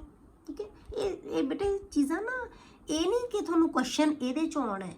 ਇਹ ਜਿਹੜਾ ਆਪਾਂ ਟੌਪਿਕ ਹੁਣ 2-3 ਪੜ੍ਹ ਰਹੇ ਹਾਂ ਨਾ, ਇਹ ਸਿਰਫ ਜਿਹੜੀ ਆਪਾਂ ਪੈਰਾਮੀਟਰਸ ਪੜ੍ਹੇ ਹੈ, ਜਾਂ ਆਪਾਂ ਡਾਈਪੋਲ ਮੋਮੈਂਟ ਕਰ ਲਿਆ, ਪੋਲੈਰਿਟੀ ਕਰ ਲਈ ਬੌਂਡ ਦੀ, ਜਾਂ ਅਸੀਂ ਫਜ਼ਾਨ ਰੂਲ ਕਰ ਰਹੇ ਹਾਂ, ਇਹ ਤੁਹਾਨੂੰ ਅੱਗੋਂ ਚੀਜ਼ਾਂ ਸਮਝਣ ਵਾਸਤੇ, ਤੁਹਾਨੂੰ ਇਹ ਚੀਜ਼ਾਂ ਨੂੰ ਨਹੀਂ ਕਿ ਵੀ ਆਪਾਂ ਰੱਟੇ ਮਾਰਨੇ ਇਹਨਾਂ ਨੂੰ ਬਸ ਸਿਰਫ ਤੁਸੀਂ ਸਮਝਣਾ ਹੈ। ਇਹ ਸਿਰਫ ਜੋ ਮੈਂ ਲਿਖਿਆ ਤੁਹਾਡੇ ਸਮਝਣ ਵਾਸਤੇ ਹੈ, ਕਿ ਤੁਹਾਨੂੰ ਸਮਝ ਆ ਜਾਵੇ ਚੀਜ਼ ਦੀ, ਕਿ ਅੱਗੋਂ ਆਪਾਂ ਜਿਹੜੇ ਪੜ੍ਹਨੇ ਉੱਥੇ ਇਹ ਚੀਜ਼ਾਂ ਕੰਮ ਆ ਸਕਦੀਆਂ। ਠੀਕ ਹੈ, ਹੁਣ ਜੇ ਆਪਾਂ ਕਹਿ ਦਾਂਗੇ ਅੱਗੇ ਕਿ ਆਇਨਿਕ ਬੌਂਡ ਦੇ ਵਿੱਚ ਕੋਵੈਲੈਂਟ ਕਰੈਕਟਰ ਹੁੰਦਾ ਹੈ, ਹੁਣ ਜੇ ਤੁਸੀਂ ਇੱਥੇ ਪੜ੍ਹਿਆ ਹੋਇਆ ਤਾਂ ਹੀ ਤੁਸੀਂ ਸੋਚ ਸਕੋਗੇ ਨਾ ਵੀ ਹਾਂ ਹੁੰਦਾ ਹੈ, ਤਾਂ ਤੁਹਾਨੂੰ ਪਤਾ ਹੋਣਾ ਚਾਹੀਦਾ ਇਹ ਚੀਜ਼ਾਂ ਦਾ। ਕਲੀਅਰ? ਹੁਣ ਇਹ 'ਚ 2-3 ਚੀਜ਼ਾਂ ਆਪਾਂ ਯਾਦ ਰੱਖਾਂਗੇ। ਫਜ਼ਾਨ ਰੂਲ ਕੀ ਕਹਿੰਦਾ ਹੈ? ਸਮੋਲਰ ਦਾ ਸਾਈਜ਼ ਆਫ ਦਾ ਕੈਟਾਇਨ, ਜਿੰਨਾ ਕੈਟਾਇਨ ਛੋਟਾ ਹੋਏਗਾ ਤੇ ਜਿੰਨਾ ਐਨਾਇਨ ਵੱਡਾ ਹੋਏਗਾ, ਐਨਾਇਨ ਦਾ ਸਾਈਜ਼ ਜਿੰਨਾ ਵੱਡਾ ਹੋਏਗਾ, ਕੈਟਾਇਨ ਦਾ ਸਾਈਜ਼ ਜਿੰਨਾ ਛੋਟਾ ਹੋਏਗਾ, ਉਨਾ ਹੀ ਕੋਵੈਲੈਂਟ ਕਰੈਕਟਰ ਜ਼ਿਆਦਾ ਹੋਏਗਾ। ਕਿਸੇ ਆਇਨਿਕ ਬੌਂਡ ਦੇ ਵਿੱਚ smaller the size of the cation and larger the size of the anion, greater is the covalent character। ठीक है, एक चीज़ ਨੂੰ मतलब साइज छोटा होवे कैटायन ਦਾ, ਵੱਡਾ ਹੋਵੇ एनायन ਦਾ, ਤੇ ਜਿਹੜਾ ਕੋਵੈਲੈਂਟ ਕਰੈਕਟਰ ਜ਼ਿਆਦਾ ਹੋਏਗਾ। ਦੂਜੀ ਚੀਜ਼, greater the charge on the cation, greater is the covalent character। ਜਿੰਨਾ कैटायन ਦੇ ਉੱਤੇ ਚਾਰਜ ਜ਼ਿਆਦਾ ਹੋਏਗਾ, कैटायन ਕੀ ਹੈ? ਪੋਜ਼ਿਟਿਵਲੀ ਚਾਰਜ, ਜਿੰਨਾ ਉਹਦੇ ਉੱਤੇ ਪੋਜ਼ਿਟਿਵ ਚਾਰਜ ਜ਼ਿਆਦਾ ਹੋਏਗਾ ਉਨਾ ਕੋਵੈਲੈਂਟ ਕਰੈਕਟਰ ਜ਼ਿਆਦਾ ਹੋਏਗਾ। ਹੁਣ ਤੁਹਾਨੂੰ ਬੇਸ਼ੱਕ ਨਾ ਹੋਏ, ਜਦੋਂ ਹੁਣ ਆਪਾਂ ਐਗਜ਼ਾਮਪਲ ਕਰਾਂਗੇ ਨਾ ਫਿਰ ਤੁਹਾਨੂੰ ਸਮਝ ਆ ਜਾਏਗੀ ਵੀ ਕੀ ਕਿਹਾ ਆਪਾਂ। ਇਹ 3 ਚੀਜ਼ਾਂ। The cation tends to, the cation tends attracts the, sorry, the cation tends to attract the electron cloud. ਉਹ ਕੀ ਕਰਦਾ ਹੈ ਕਿ ਐਨਾਇਨ ਦੇ ਇਲੈਕਟ੍ਰੋਡ, ਜਿਹੜਾ ਇਲੈਕਟ੍ਰੋਨ ਦਾ ਕਲਾਊਡ ਹੈ ਨਾ, ਉਹਨੂੰ ਆਪਣੇ ਵੱਲ ਨੂੰ ਅਟਰੈਕਟ ਕਰਨ ਦੀ ਕੋਸ਼ਿਸ਼ ਕਰਦਾ ਹੈ। The cation tends to attract the electron cloud of anion towards itself. ਇਸ ਫਿਨੋਮੀਨਾ ਨੂੰ ਅਸੀਂ ਕਹਿੰਦੇ ਹਾਂ ਪੋਲਰਾਈਜ਼ਿੰਗ ਪਾਵਰ ਆਫ ਦਾ ਕੈਟਾਇਨ। ਮਤਲਬ ਕਿ ਕੈਟਾਇਨ ਹੈ ਜਿਹੜਾ ਐਨਾਇਨ ਨੂੰ ਆਪਣੇ ਵੱਲ ਖਿੱਚ ਸਕਦਾ ਹੈ, ਉਸ ਖਿੱਚ ਨੂੰ ਅਸੀਂ ਕਹਿੰਦੇ ਹਾਂ ਪੋਲਰਾਈਜ਼ਿੰਗ ਪਾਵਰ ਆਫ ਕੈਟਾਇਨ। ਉਹ ਕਿਉਂ ਖਿੱਚਦਾ ਹੈ ਬੇਟੇ? ਕਿਉਂਕਿ ਐਨਾਇਨ ਦੇ ਉੱਤੇ ਚਾਰਜ ਕੀ ਹੁੰਦਾ ਹੈ? ਨੈਗੇਟਿਵ ਹੁੰਦਾ ਹੈ। ਕੈਟਾਇਨ ਦੇ ਉੱਤੇ ਚਾਰਜ ਕੀ ਹੁੰਦਾ ਹੈ? ਪੋਜ਼ਿਟਿਵ ਹੁੰਦਾ ਹੈ। ਕਿਉਂਕਿ ਕੈਟਾਇਨ ਸਾਨੂੰ ਪਤਾ ਹੈ ਛੋਟਾ ਹੁੰਦਾ ਹੈ, ਛੋਟੇ ਦੇ ਉੱਤੇ ਚਾਰਜ ਜ਼ਿਆਦਾ ਹੈ, ਤਾਂ ਉਹ ਨੈਗੇਟਿਵ ਚਾਰਜ ਨੂੰ ਆਪਣੇ ਵੱਲ ਨੂੰ ਅਟਰੈਕਟ ਕਰ ਸਕਦਾ ਹੈ। ਇਹਨੂੰ ਕਹਿੰਦੇ ਹਾਂ ਅਸੀਂ ਪੋਲਰਾਈਜ਼ਿੰਗ ਪਾਵਰ ਆਫ ਕੈਟਾਇਨ। ਦੂਸਰੀ ਚੀਜ਼, the electron cloud of anion gets somewhat distorted. ਉਹਨੂੰ ਕਹਿੰਦੇ ਅਸੀਂ ਪੋਲਰਾਈਜ਼ੇਬਿਲਿਟੀ ਆਫ ਦਾ ਐਨਾਇਨ। ਕੈਟਾਇਨ ਦੀ ਪੋਲਰਾਈਜ਼ਿੰਗ ਪਾਵਰ ਹੁੰਦੀ ਹੈ, ਉਹਨੂੰ ਖਿੱਚਣ ਦੀ ਟੈਂਡੈਂਸੀ ਹੈ ਕਿ ਕਿੰਨਾ ਖਿੱਚ ਸਕਦਾ, ਉਹਨੂੰ ਪੋਲਰਾਈਜ਼ਿੰਗ ਪਾਵਰ ਕਹਿੰਦੇ ਆ। ਇਹ ਉਹਦੇ ਵੱਲ ਨੂੰ ਝੁਕ ਜਾਂਦਾ ਹੈ। ਠੀਕ ਹੈ, ਇਲੈਕਟ੍ਰੋਨ ਦਾ ਕਲਾਊਡ ਹੈ ਜਿਹੜਾ, ਉਹਦੇ ਵੱਲ ਨੂੰ ਡਿਸਟੋਰਟ ਹੋ ਜਾਂਦਾ। ਡਿਸਟੋਰਟ ਹੋਣਾ ਮਤਲਬ ਉਹਦੀ ਸ਼ੇਪ ਵਿਗੜਨੀ, ਉਹਨੂੰ ਕਹਿੰਦੇ ਡਿਸਟੋਰਟ ਹੋਣਾ, ਖਰਾਬ ਹੋਣਾ, ਉਹਦੀ ਸ਼ੇਪ ਖਰਾਬ ਹੋ ਜਾਂਦੀ ਹੈ। ਠੀਕ ਹੈ, ਜਿਹੜੀ ਜਿਵੇਂ ਇਲੈਕਟ੍ਰੋਨ ਦਾ ਕਲਾਊਡ ਆਪਾਂ ਗੋਲ ਬਣਾਉਂਦੇ ਹਾਂ ਤਾਂ ਉਹ ਗੋਲ ਨਹੀਂ ਰਹਿੰਦਾ, ਉਹ ਵਿਗੜ ਜਾਂਦਾ ਉਹਦਾ ਜਿਹੜਾ ਸਟਰਕਚਰ ਹੈ। ਠੀਕ ਹੈ, ਉਹਨੂੰ ਕਹਿੰਦੇ ਆ ਪੋਲਰਾਈਜ਼ੇਬਿਲਿਟੀ ਆਫ ਦਾ ਐਨਾਇਨ। ਮਤਲਬ ਉਹਦਾ ਜਿਹੜਾ ਸਟਰਕਚਰ ਹੈ ਨਾ, ਉਹ ਡਿਸਟੋਰਟ ਹੋਣ ਨੂੰ ਅਸੀਂ ਕਹਿੰਦੇ ਆ ਪੋਲਰਾਈਜ਼ੇਬਿਲਿਟੀ ਆਫ ਦਾ ਐਨਾਇਨ। ਕੈਟਾਇਨ ਦੀ ਪੋਲਰਾਈਜ਼ਿੰਗ ਪਾਵਰ ਹੁੰਦੀ ਹੈ, ਐਨਾਇਨ ਦੀ ਪੋਲਰਾਈਜ਼ੇਬਿਲਿਟੀ ਹੁੰਦੀ ਹੈ। ਠੀਕ ਹੈ, 2 ਚੀਜ਼ਾਂ ਹੋ ਗਈਆਂ। ਹੁਣ ਇਹ 2 ਚੀਜ਼ਾਂ ਦਾ ਜਿਹੜਾ ਹੈਗਾ, this distortion of electron cloud of the anion by the cation is called polarisation. ਇਹਨੂੰ ਕੀ ਕਹਿੰਦੇ ਹਾਂ ਅਸੀਂ? ਪੋਲਰਾਈਜ਼ੇਸ਼ਨ। ਮਤਲਬ 3 ਚੀਜ਼ਾਂ ਆ ਗਈਆਂ ਬੇਟੇ। ਕੈਟਾਇਨ ਅਟਰੈਕਟ ਕਰਦਾ ਹੈ ਐਨਾਇਨ ਨੂੰ, ਉਹਨੂੰ ਕਹਿੰਦੇ ਆ ਪੋਲਰਾਈਜ਼ਿੰਗ ਪਾਵਰ। ਐਨੋਇਨ ਅਟਰੈਕਟ ਹੋ ਜਾਂਦਾ ਹੈ ਕੈਟਾਇਨ ਵੱਲ ਨੂੰ, ਉਹਨੂੰ ਕਹਿੰਦੇ ਆ ਪੋਲਰਾਈਜ਼ੇਬਿਲਿਟੀ। ਠੀਕ ਹੈ, ਤੇ ਜਿਹੜਾ ਇਲੈਕਟ੍ਰੋਨ ਇਹਨਾਂ ਦੋਨਾਂ ਦੀ ਕਰਕੇ ਇਲੈਕਟ੍ਰੋਨ ਕਲਾਊਡ ਹੈ ਜਿਹੜਾ ਐਨੋਇਨ ਦਾ, ਉਹ ਡਿਸਟੋਰਟ ਹੋ ਜਾਂਦਾ ਹੈ, ਉਹਦੀ ਸ਼ੇਪ ਵਿਗੜ ਜਾਂਦੀ ਹੈ, ਉਹਨੂੰ ਕਹਿੰਦੇ ਆ ਅਸੀਂ ਪੋਲਰਾਈਜੇਸ਼ਨ। ਕਲੀਅਰ? 3 ਚੀਜ਼ਾਂ ਇਹਦੇ ਵਿੱਚ ਹੋਣਗੀਆਂ। The 3 factors polarizing power of cation, ਦੂਜਾ the polarizability of the anion, ਤੀਸਰਾ the extent of distortion of the anion ਜਿਹਨੂੰ ਅਸੀਂ polarization ਕਹਿ ਦਿੰਦੇ ਹਾਂ, ਕਿੰਨਾ ਵਿਗੜਿਆ ਉਹਦਾ ਸਟਰਕਚਰ। ਇਹ 3 ਚੀਜ਼ਾਂ ਡਿਸਾਈਡ ਕਰਨਗੀਆਂ ਕਿ ਕਿਸੇ ਕੋਵੈਲੈਂਟ ਬੌਂਡ ਦੇ ਵਿੱਚ ਕਿਸੇ ਆਇਨਿਕ ਬੌਂਡ ਦੇ ਵਿੱਚ ਕਿੰਨਾ % ਕੋਵੈਲੈਂਟ ਕਰੈਕਟਰ ਹੈ। that determine the % covalent character of the ionic bond, ਕਿ ਆਇਨਿਕ ਬੌਂਡ ਦੇ ਵਿੱਚ ਕਿੰਨੇ % ਜਿਹੜਾ ਕੋਵੈਲੈਂਟ ਕਰੈਕਟਰ ਹੈ ਉਹਨੂੰ ਇਹ 3 ਚੀਜ਼ਾਂ ਡਿਸਾਈਡ ਕਰਨਗੀਆਂ। ਪੋਲਰਾਈਜ਼ਿੰਗ ਪਾਵਰ ਆਫ ਕੈਟਾਇਨ, ਕਿ ਕਿੰਨੀ ਫੋਰਸ ਨਾਲ ਕੈਟਾਇਨ ਇਲੈਕਟ੍ਰੋਨ ਨੂੰ ਖਿੱਚ ਸਕਦਾ ਹੈ, ਐਨੋਇਨ ਨੂੰ ਆਪਣੇ ਵੱਲ ਖਿੱਚ ਸਕਦਾ ਹੈ, ਤੇ ਕਿੰਨਾ ਆਇਨਾਇਨ ਖਿੱਚਿਆ ਜਾ ਸਕਦਾ ਹੈ, ਉਹਨੂੰ ਕਹਿੰਦੇ ਆ ਪੋਲਰਾਈਜ਼ੇਬਿਲਿਟੀ। ਤੇ ਇਹਦੇ ਖਿੱਚਣ ਨਾਲ ਤੇ ਉਹਦੇ ਵੱਲ ਨੂੰ ਖਿੱਚੇ ਜਾਣ ਨਾਲ ਤੇ ਇਹਦੀ ਸ਼ੇਪ ਵਿਗੜ ਜੇਗੀ, ਤੇ ਡਿਸਟੋਰਸ਼ਨ ਕਿੰਨੀ ਹੋ ਰਹੀ ਹੈ, ਉਹਦੀ ਡਿਸਟੋਰਸ਼ਨ ਹੈ ਜਿਹੜੀ ਉਹ ਕਿੰਨੀ ਹੋ ਰਹੀ ਹੈ, ਜਾਂ ਪੋਲਰਾਈਜੇਸ਼ਨ ਕਿੰਨੀ ਹੋ ਰਹੀ ਹੈ। ਇਹ ਤਿੰਨੋਂ ਚੀਜ਼ਾਂ ਡਿਸਾਈਡ ਕਰਨਗੀਆਂ ਕਿ ਕਿਸੇ ਆਇਨਿਕ ਬੌਂਡ ਦੇ ਵਿੱਚ ਕਿੰਨੇ % ਕੋਵੈਲੈਂਟ ਕਰੈਕਟਰ ਹੈ। ਕਲੀਅਰ? ਹੁਣ ਆਪਾਂ ਪਿਕਚਰ ਦੀ ਫਾਰਮ ਦੇ ਵਿੱਚ ਆ ਦਿਖਾਇਆ ਹੋਇਆ, ਇਹਦੇ ਨਾਲ ਤੁਹਾਨੂੰ ਬਿਲਕੁਲ ਕਲੀਅਰ ਹੋ ਜਾਏਗਾ। ਆ ਕੈਟਾਇਨ ਹੈ ਬੇਟੇ, ਇਹ ਐਨੋਇਨ ਹੈ, ਆ ਐਨੋਇਨ ਹੈ ਜਿਹੜਾ ਆਪਾਂ ਐਕਚੁਅਲੀ ਆ ਹੈ ਗੋਲ, ਇਹ ਐਨੋਇਨ ਸੀ, ਇਹਦੇ ਨੈਗੇਟਿਵ ਚਾਰਜ ਇੱਥੇ ਸੀ ਨੈਗੇਟਿਵ। ਇਹ ਕੈਟਾਇਨ, ਇਹ ਐਨੋਇਨ। ਹੁਣ ਇਹ ਛੋਟਾ ਹੈ, ਇਹਦੇ ਉੱਤੇ ਚਾਰਜ ਜ਼ਿਆਦਾ ਹੈ, ਇਹ ਕੀ ਕਰਦਾ ਹੈ, ਐਨੋਇਨ ਦੇ ਨੈਗੇਟਿਵ ਚਾਰਜ ਨੂੰ ਆਪਣੇ ਵੱਲ ਨੂੰ ਖਿੱਚਣ ਦੀ ਕੋਸ਼ਿਸ਼ ਕਰਦਾ ਹੈ, ਤਾਂ ਇਹਦਾ ਜਿਹੜਾ ਨੈਗੇਟਿਵ ਪੋਰਸ਼ਨ ਹੈ ਥੋੜ੍ਹਾ ਜਿਹਾ ਇਹ ਇੱਧਰ ਨੂੰ ਝੁਕ ਜਾਂਦਾ ਹੈ। ਇਹ ਇੱਦਾਂ ਗੋਲ ਰਹਿਣ ਦੀ ਬਜਾਏ ਇਹ ਇਸ ਪਾਸੇ ਨੂੰ ਥੋੜ੍ਹਾ ਜਿਹਾ ਇਹਦੇ ਵੱਲ ਨੂੰ ਅਟਰੈਕਟ ਹੋ ਜਾਂਦਾ ਹੈ, ਇਹਦੀ ਸ਼ੇਪ ਵਿਗੜ ਜਾਂਦੀ ਹੈ, ਗੋਲ ਨਹੀਂ ਰਹਿੰਦਾ, ਇਹਦੇ ਵੱਲ ਨੂੰ ਅਟਰੈਕਟ ਹੋ ਗਿਆ। ਇਹਦੀ ਪੋਲਰਾਈਜ਼ਿੰਗ ਪਾਵਰ ਹੈ। ਠੀਕ ਹੈ, ਇਹ ਪੋਲਰਾਈਜ਼ਿੰਗ ਕੈਟਾਇਨ ਹੈ। ਠੀਕ ਹੈ, ਇਹ ਪੋਲਰਾਈਜ਼ਡ ਐਨੋਇਨ ਹੈ, ਜਿਹੜਾ ਇਹ ਅਨਪੋਲਰਾਈਜ਼ਡ ਸੀ, ਜਿਹੜਾ ਗੋਲ ਬਣਾਇਆ ਇਹਨੂੰ ਅਸੀਂ ਅਨਪੋਲਰਾਈਜ਼ਡ ਹੈ। ਇਹ ਪੋਲਰਾਈਜ਼ਡ ਆਇਨ ਹੈ ਜਿਹੜਾ ਕਿ ਇਹਦੇ ਵੱਲ ਨੂੰ ਝੁਕ ਗਿਆ। ਠੀਕ ਹੈ, ਕੈਟਾਇਨ ਵੱਲ ਨੂੰ ਅਟਰੈਕਟ ਹੋ ਗਿਆ, ਇਹਦਾ ਨੈਗੇਟਿਵ ਚਾਰਜ ਇੱਧਰ ਨੂੰ, ਤਾਂ ਹੀ ਇੱਧਰ ਨੂੰ ਹੋ ਗਿਆ ਨਾ, ਡਿਸਟੋਰਟ ਹੋ ਗਿਆ, ਇਹ ਬਿਲਕੁਲ ਰਾਊਂਡ ਨਹੀਂ ਰਿਹਾ। ਹੁਣ ਇਹਦੇ ਉੱਤੇ ਇਹਦਾ ਸਾਈਜ਼ ਜਿੰਨਾ ਛੋਟਾ ਹੋਏਗਾ ਉਨਾ ਇਹਨੂੰ ਜ਼ਿਆਦਾ ਅਟਰੈਕਟ ਕਰੇਗਾ, ਇਹਦਾ ਸਾਈਜ਼ ਜਿੰਨਾ ਵੱਡਾ ਹੋਏਗਾ ਇਹਦੇ ਵੱਲ ਨੂੰ ਉਨਾ ਜ਼ਿਆਦਾ ਅਟਰੈਕਟ ਹੋ ਜਾਏਗਾ। ਇਹਦੇ ਉੱਤੇ ਚਾਰਜ ਜਿੰਨਾ ਜ਼ਿਆਦਾ ਹੋਏਗਾ ਉਨੀ ਆਸਾਨੀ ਨਾਲ ਇਹਨੂੰ ਅਟਰੈਕਟ ਕਰੇਗਾ। ਠੀਕ ਹੈ, ਤਾਂ 3 ਚੀਜ਼ਾਂ ਹੀ ਆਪਾਂ ਕੀਤੀਆਂ ਸੀ ਕਿ ਜਿੰਨਾ ਸਾਈਜ਼ ਛੋਟਾ ਹੋਵੇ ਇਹਦਾ ਸਾਈਜ਼ ਜਿੰਨਾ ਵੱਡਾ ਹੋਏਗਾ, ਤੇ ਇਹਦੇ ਉੱਤੇ ਚਾਰਜ ਜਿੰਨਾ ਜ਼ਿਆਦਾ ਹੋਏਗਾ। ਕਲੀਅਰ? ਉਨਾ ਜਿਹੜਾ ਇਹਦੇ ਵਿੱਚ ਕੋਵੈਲੈਂਟ ਕਰੈਕਟਰ ਜ਼ਿਆਦਾ ਹੋਏਗਾ। ਠੀਕ ਹੈ, ਤਾਂ ਇੱਕ ਦੂਜੇ ਨੂੰ ਅਟਰੈਕਟ ਕਰ ਲੈਣ, ਇੱਕ ਦੂਜੇ ਨੂੰ ਬੈਲੈਂਸ ਕਰਨ ਦੀ ਕੋਸ਼ਿਸ਼ ਕਰਦੇ ਹੈ, ਤਾਂ ਫਿਰ ਕੀ ਹੈ, ਇਹ 'ਚ ਕੋਵੈਲੈਂਟ ਕਰੈਕਟਰ ਆ ਜਾਂਦਾ, ਤਾਂ ਹੀ ਝੁਕ ਗਿਆ ਨਾ। ਅਦਰਵਾਈਜ਼ ਤਾਂ ਇਹਨੇ ਇੱਥੇ ਹੀ ਰਹਿਣਾ ਸੀ, ਇਹਨੇ ਇੱਥੇ ਹੀ ਰਹਿਣਾ ਸੀ, ਬਸ ਫੋਰਸ ਆਫ ਅਟਰੈਕਸ਼ਨ ਹੋਣੀ ਚਾਹੀਦੀ ਸੀ, ਪਰ ਇਹ ਡਿਸਟੋਰਟ ਹੋ ਗਿਆ। ਡਿਸਟੋਰਟ ਹੋਣ ਨਾਲ ਇਹਦੇ ਵਿੱਚ ਕੋਵੈਲੈਂਟ ਕਰੈਕਟਰ ਆ ਗਿਆ।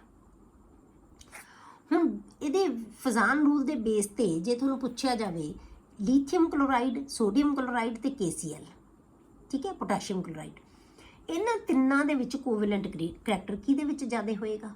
ਤੁਹਾਨੂੰ ਆਹ 3 ਚੀਜ਼ਾਂ ਦੇਤੀਆਂ, ਤੁਹਾਨੂੰ ਪੁੱਛ ਲਿਆ ਕਿ ਤੁਸੀਂ ਫਜ਼ਾਨ ਰੂਲ ਦੇ ਬੇਸ ਤੇ ਦੱਸੋ ਕਿ ਇਹਨਾਂ ਵਿੱਚੋਂ ਸਭ ਤੋਂ ਜ਼ਿਆਦਾ ਕੋਵੈਲੈਂਟ ਕਰੈਕਟਰ ਕਿਹਦੇ ਉੱਤੇ ਹੋਏਗਾ। ਤੁਸੀਂ ਕੀ ਦੇਖੋਗੇ ਬੇਟੇ? ਕਲੋਰੀਨ ਤਾਂ ਸਾਰਿਆਂ 'ਚ ਸੇਮ ਹੈ, ਇਹਦਾ ਮਤਲਬ ਐਨਾਇਨ ਦਾ ਤਾਂ ਕੋਈ ਇਫੈਕਟ ਹੀ ਨਹੀਂ ਹੈਗਾ। ਇਫੈਕਟ ਕਿਹਦਾ ਬੇਟੇ? ਇਕੱਲੇ ਕੈਟਾਇਨ ਦਾ। ਤੇ ਕੈਟਾਇਨ ਜਿੰਨਾ ਛੋਟਾ ਹੋਏਗਾ ਉਹਨਾਂ ਕੋਵੈਲੈਂਟ ਕਰੈਕਟਰ ਕੀ ਹੋਏਗਾ? ਜ਼ਿਆਦਾ। ਬਸ ਇਹ ਚੀਜ਼ ਯਾਦ ਰੱਖਣੀ ਆਪਾਂ। ਤਾਂ ਲੀਥੀਅਮ, ਸੋਡੀਅਮ, ਪੋਟਾਸ਼ੀਅਮ ਦੇ ਵਿੱਚੋਂ ਸਭ ਤੋਂ ਛੋਟਾ ਸਾਈਜ਼ ਕਿਹਦਾ ਬੇਟੇ? ਲੀਥੀਅਮ ਦਾ। ਤਾਂ ਇਸ ਕਰਕੇ ਕੋਵੈਲੈਂਟ ਕਰੈਕਟਰ ਸਭ ਤੋਂ ਜ਼ਿਆਦਾ ਇਹਦੇ 'ਚ ਹੋਏਗਾ, ਉਸ ਤੋਂ ਘੱਟ ਇਹਦੇ 'ਚ, ਉਸ ਤੋਂ ਘੱਟ ਇਹਦੇ 'ਚ, ਕਿਉਂਕਿ ਇਹਦਾ ਸਾਈਜ਼ ਉਸ ਤੋਂ ਵੱਡਾ, ਇਹਦਾ ਸਾਈਜ਼ ਉਸ ਤੋਂ ਵੱਡਾ। ਕਲੀਅਰ? ਕੈਟਾਇਨਿਕ ਸਾਈਜ਼ ਇਨਕਰੀਜ਼ਸ, ਸੋ ਕੋਵੈਲੈਂਟ ਕਰੈਕਟਰ ਡਿਕਰੀਜ਼ਸ। ਤੇ ਇੱਧਰ ਨੂੰ ਕੈਟਾਇਨ ਦਾ ਸਾਈਜ਼ ਵੱਡਾ ਹੁੰਦਾ ਜਾਂਦਾ, ਇਸ ਕਰਕੇ ਕੋਵੈਲੈਂਟ ਕਰੈਕਟਰ ਡਿਕਰੀਜ਼ ਹੁੰਦਾ ਜਾਏਗਾ। ਹੁਣ ਅਗਲੀ ਐਗਜ਼ਾਮਪਲ ਦੇ ਵਿੱਚ ਕੀ ਕਰ ਲਿਆ ਬੇਟੇ? ਹੁਣ ਕੈਟਾਇਨ ਸੇਮ ਹੈ, ਇਹ ਸੋਡੀਅਮ ਸੋਡੀਅਮ ਸੋਡੀਅਮ। ਹੁਣ ਕੀ ਹੈ? ਐਨੋਇਨ ਬਦਲਤਾ। ਐਨੋਇਨ ਇੱਥੇ ਫਲੋਰੀਨ ਹੈ, ਫਿਰ ਕਲੋਰੀਨ ਆ ਗਿਆ, ਬ੍ਰੋਮੀਨ, ਇੱਕ ਗਰੁੱਪ ਦੇ ਮੈਂਬਰਸ ਹੈ। ਇਹ ਸਭ ਤੋਂ ਛੋਟਾ ਹੈ, ਇਹ ਉਸ ਤੋਂ ਵੱਡਾ ਹੈ, ਇਹ ਉਸ ਤੋਂ ਵੱਡਾ ਹੈ। ਹੁਣ ਆਪਾਂ ਕੀ ਕਿਹਾ ਸੀ? ਐਨੋਇਨ ਦਾ ਸਾਈਜ਼ ਜਿੰਨਾ ਵੱਡਾ ਹੋਏਗਾ ਕੋਵੈਲੈਂਟ ਕਰੈਕਟਰ ਉਨਾ ਜ਼ਿਆਦਾ ਹੋਏਗਾ। ਤਾਂ ਐਨੋਇਨ ਸਭ ਤੋਂ ਵੱਡਾ ਕਿਹਦਾ ਹੈ? ਇਹਦਾ ਹੈ। ਤਾਂ ਇਹਦਾ ਮਤਲਬ ਕੀ ਹੈ, ਸਭ ਤੋਂ ਜ਼ਿਆਦਾ ਕੋਵਲੈਂਟ ਕਰੈਕਟਰ ਇਹਦੇ 'ਚ ਹੋਏਗਾ, ਇਸ ਤੋਂ ਘੱਟ ਇਹਦੇ 'ਚ, ਇਸ ਤੋਂ ਘੱਟ ਇਹਦੇ 'ਚ। ਠੀਕ ਹੈ। ਜੇ ਕੈਟਾਇਨ, ਕਿਉਂਕਿ ਇਹਨੂੰ ਕੈਟਾਇਨ ਤਾਂ ਇਫੈਕਟ ਹੀ ਨਹੀਂ ਕਰ ਰਿਹਾ, ਕੈਟਾਇਨ ਦਾ ਸਾਈਜ਼ ਤਾਂ ਸਾਰਿਆਂ 'ਚ ਕੀ ਹੈ, ਸੇਮ ਹੈ। ਇਹਦਾ ਮਤਲਬ ਜਿਹੜੀ ਚੇਂਜ ਹੈ ਕੋਵਲੈਂਟ ਕਰੈਕਟਰ ਦੀ, ਉਹ ਕਿਹਦੇ ਕਰਕੇ ਹੈ, ਐਨੋਇਨ ਕਰਕੇ ਹੈ। ਤਾਂ ਐਨੋਇਨ ਦਾ ਸਾਈਜ਼ ਬੇਟੇ ਆਪਾਂ ਪੜ੍ਹਿਆ ਸੀ ਕਿ ਜਿੰਨਾ ਵੱਡਾ ਹੋਏਗਾ ਕੋਵਲੈਂਟ ਕਰੈਕਟਰ ਉਨਾ ਜ਼ਿਆਦਾ ਹੋਏਗਾ। ਠੀਕ ਹੈ। ਨੈਕਸਟ ਹੈ ਬੇਟੇ ਵੈਲੈਂਸ ਸ਼ੈਲ ਇਲੈਕਟ੍ਰੋਨ ਪੇਅਰ, ਜਿਹੜੀ ਇਲੈਕਟ੍ਰੋਨ ਪੇਅਰ ਰਿਪਲਸ਼ਨ ਥਿਊਰੀ, ਬਹੁਤ ਇੰਪੋਰਟੈਂਟ ਥਿਊਰੀ। ਪਹਿਲੀ ਆਪਾਂ ਥਿਊਰੀ ਕਿਹੜੀ ਕੀਤੀ ਹੈ ਬੇਟੇ, ਲਿਊਇਸ ਕਨਸੈਪਟ। ਠੀਕ ਹੈ, ਕੌਸਲ ਲਿਊਇਸ ਕਨਸੈਪਟ ਆਪਾਂ ਕੀਤਾ। 4 ਥਿਊਰੀਜ਼ ਪੜ੍ਹਨੀਆਂ ਆਪਾਂ, ਇਹ ਦੂਜੀ ਥਿਊਰੀ ਸ਼ੁਰੂ ਹੋ ਗਈ, valence shell electron pair repulsion. Basic ਜਿਹੀਆਂ ਚੀਜ਼ਾਂ ਅੱਜ ਆਪਾਂ ਕਰਦੇ ਹਾਂ, ਡਿਟੇਲ ਤੁਹਾਨੂੰ ਇਹਦੀ ਨੈਕਸਟ ਲੈਕਚਰ ਦੇ ਵਿੱਚ ਕਰਵਾਉਂਗੀ। ਠੀਕ ਹੈ। ਤਾਂ ਵੈਲੈਂਸ ਸ਼ੈਲ ਇਹ ਬਹੁਤ ਇੰਪੋਰਟੈਂਟ ਥਿਊਰੀ ਹੈ ਬੇਟੇ, ਬਹੁਤ ਧਿਆਨ ਨਾਲ ਇਹਨੂੰ ਸਮਝਣਾ ਅਤੇ ਬਹੁਤ ਮਤਲਬ ਇਹ 'ਚੋਂ ਕੁਐਸਚਨ 100% ਆਉਣਾ ਹੀ ਆਉਣਾ ਹੈ। ਕਲੀਅਰ ਹੈ। ਪਹਿਲਾਂ ਤੁਹਾਨੂੰ ਦੱਸ ਰਹੀ ਹਾਂ, ਬਾਅਦ 'ਚ ਸਮਝਾ ਰਹੀ ਹਾਂ, ਤਾਂ ਹੁਣ ਤੁਸੀਂ ਧਿਆਨ ਨਾਲ ਸਮਝਣੀ ਹੈ। ਇਹ ਥੋੜ੍ਹੀ ਜਿਹੀ ਬਸ ਸਮਝੋਗੇ, ਸਮਝ ਆ ਜਾਏਗੀ। ਇੰਟਰਸਟਿੰਗ ਥਿਊਰੀ ਹੈ ਇਹ, ਔਰ ਬਹੁਤ ਮਤਲਬ ਇਹ ਮੰਨ ਲਓ ਵੀ 100% ਕੁਐਸਚਨ ਤਾਂ ਆਉਣਾ ਹੀ ਆਉਣਾ ਇਹਦੇ 'ਚੋਂ। Clear. Valence shell electron pair repulsion theory, VSEPR theory. ਇਹਨੂੰ ਕੀ ਕਹਿੰਦੇ ਅਸੀਂ, VSEPR ਥਿਊਰੀ। ਹੁਣ ਇਹ ਸਾਨੂੰ ਥਿਊਰੀ ਕੀ ਦੱਸਦੀ ਹੈ ਬੇਟੇ ਕਿ ਜਿਹੜੇ ਕੋਵਲੈਂਟ ਮੋਲੀਕਿਊਲਸ ਹੈ ਉਹਨਾਂ ਦੀ ਸ਼ੇਪ ਹੁੰਦੀ ਹੈ। ਕਿਉਂਕਿ ਆਪਾਂ ਕਿਹਾ ਹੈ ਕਿ ਕੋਈ ਵੀ ਥਿਊਰੀ ਕਦੋਂ ਬਣਦੀ ਹੈ ਨਵੀਂ ਬੇਟੇ, ਜਦੋਂ ਕੋਈ ਪਹਿਲੀ ਥਿਊਰੀ ਜਿਹੜੀ ਸਾਡੀਆਂ ਬਣੀਆਂ ਹੋਈਆਂ ਥਿਊਰੀ ਹੁੰਦੀ ਹੈ ਉਹਦੇ ਵਿੱਚ ਕੋਈ ਲਿਮਿਟੇਸ਼ਨਸ ਹੋ ਜਾਂਦੀਆਂ, ਉਹਨੀਆਂ ਲਿਮਿਟੇਸ਼ਨਸ ਨੂੰ ਦੂਰ ਕਰਕੇ ਨਵੀਆਂ ਥਿਊਰੀ ਬਣਾ ਦਿੰਦੇ। ਠੀਕ ਹੈ। ਹੁਣ ਉਹ ਨਵੀਆਂ ਥਿਊਰੀਆਂ ਬਣਾ ਦਿੰਦੇ ਆ। ਹੁਣ ਉਹ ਨਵੀਂ ਥਿਊਰੀ ਜਿਹੜੀ ਬਣੀ ਹੈ ਉਹ ਲਿਊਇਸ ਕਨਸੈਪਟ ਦੀਆਂ ਲਿਮਿਟੇਸ਼ਨਸ ਨੂੰ ਦੂਰ ਕਰਕੇ ਬਣਾਈ ਗਈ ਹੈ। ਕਲੀਅਰ।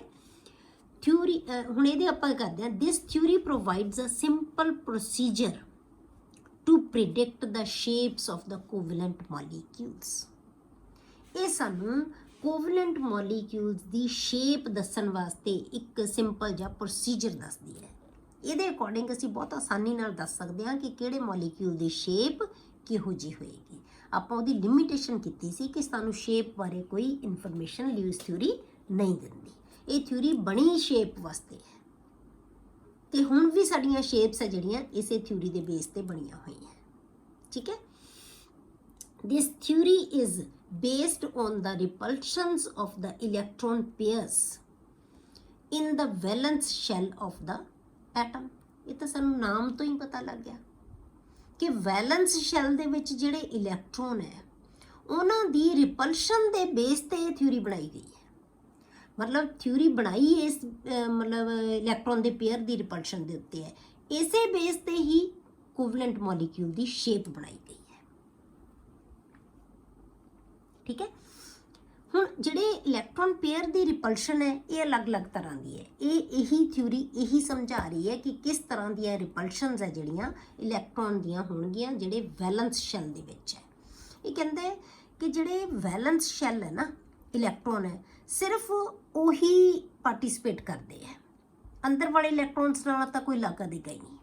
ਠੀਕ ਹੈ। ਉਹ ਕੁਛ ਨਹੀਂ ਕਰਦੇ, ਸਿਰਫ ਕੀ ਹੈ ਜਿਹੜੇ ਵੈਲੈਂਸ ਸ਼ੈਲ ਦੇ ਇਲੈਕਟ੍ਰੋਨ ਹੈ ਸਿਰਫ ਉਹ ਹੀ ਡਿਸਾਈਡ ਕਰਨਗੇ ਕਿ ਜਿਹੜੀ ਮੋਲੀਕਿਊਲ ਹੈ ਜਿਹੜਾ ਉਹਦੀ ਸ਼ੇਪ ਕਿਹੋ ਜਿਹੀ ਹੋਏਗੀ। ਕਲੀਅਰ। ਹੁਣ ਆਪਾਂ ਇਹਦੇ ਬੇਟੇ ਮੇਨ ਪੁਆਇੰਟਸ ਪੜ੍ਹਦੇ ਹਾਂ, ਕੀ ਕਹਿੰਦੀ ਹੈ ਥਿਊਰੀ।